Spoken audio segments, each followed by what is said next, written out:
नमस्कार दोस्तों, स्वागत है आपका आर एस के क्लासेज में। आज हम बात करेंगे वाणिज्यिक कृषि की, जो एक प्रमुख कृषि विधि है भारत में। वाणिज्यिक का मतलब आप समझ रहे होंगे, व्यापार से है, यानी कि व्यापार के लिए की जाने वाली कृषि वाणिज्यिक कृषि के अंतर्गत रखी जाएगी, जिसमें हम मांस का व्यापार करते हैं अर्थात पशुपालन की बात करते हैं, दूध अर्थात पशुपालन की बात करते हैं। इस कृषि में निवेश पर बल दिया जाएगा।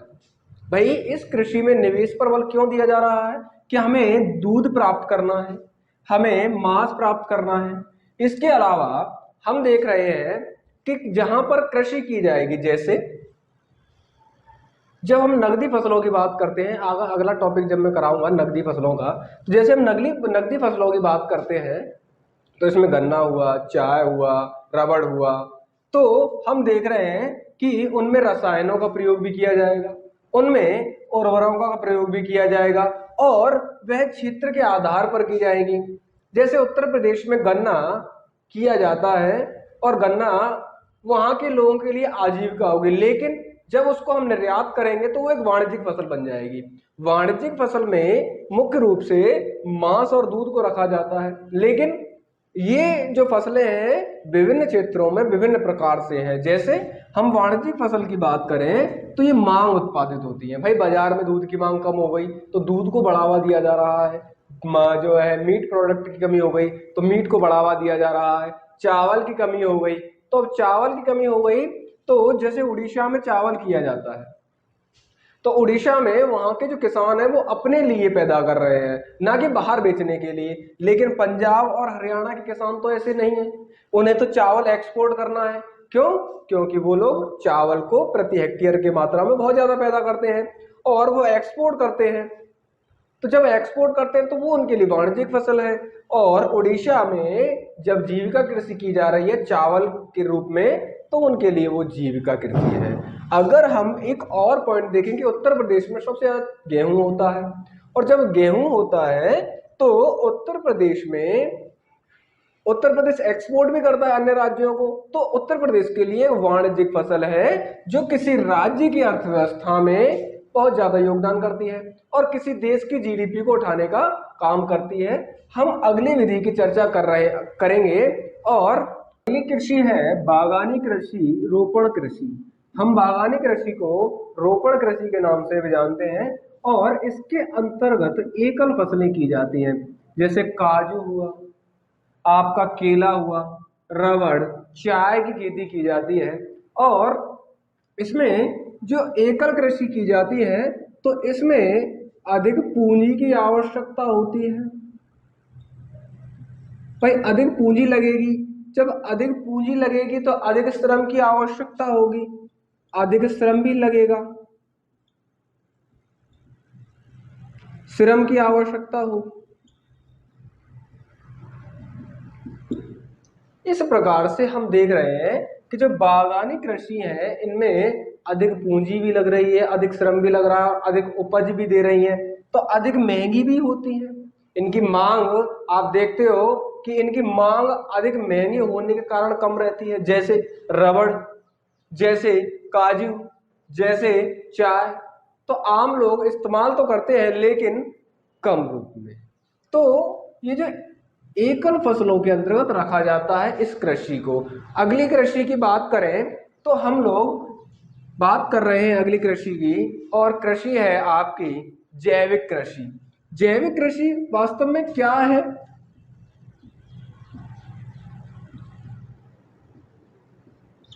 तो हम जब देख रहे हैं कि जैविक कृषि को, यानी कि प्रकृति के आधार पर या प्राकृतिक आधार पर की जाने वाली कृषि की बात की जा रही है, की जाने वाली कृषि जिसमें बिल्कुल भी रसायनों का प्रयोग नहीं किया जाएगा। इस कृषि में रसायनों का प्रयोग या कृत्रिम रसायनों का प्रयोग नहीं होगा। भाई, कृत्रिम रसायनों का प्रयोग होगा ही नहीं। तो किसका प्रयोग होगा? तो प्राकृतिक जो पोषक तत्व हैं उनका प्रयोग किया जाएगा। प्राकृतिक पोषक तत्वों का प्रयोग किया जाएगा। अब प्राकृतिक पोषक तत्व कौन कौन से हैं, जैसे बैक्टीरिया, शैवाल, फंगस। बैक्टीरिया, शैवाल, फंगस, इनका प्रयोग किया जाएगा। और हम देख रहे हैं कि वर्तमान में जैविक खेती को खूब बढ़ावा दिया जा रहा है।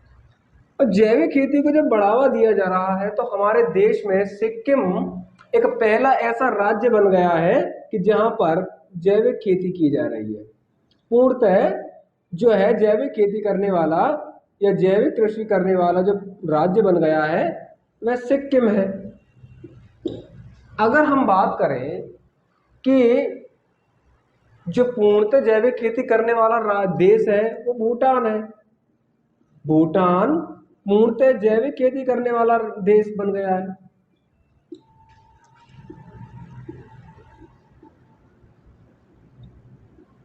वाला देश बन गया है।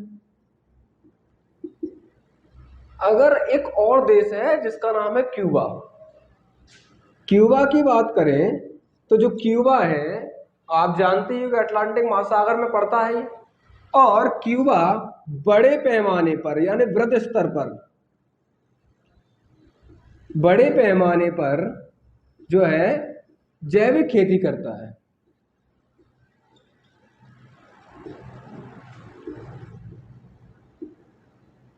भाई इस कृषि के लाभ क्या है? एक तो लागत कम हो जाती है।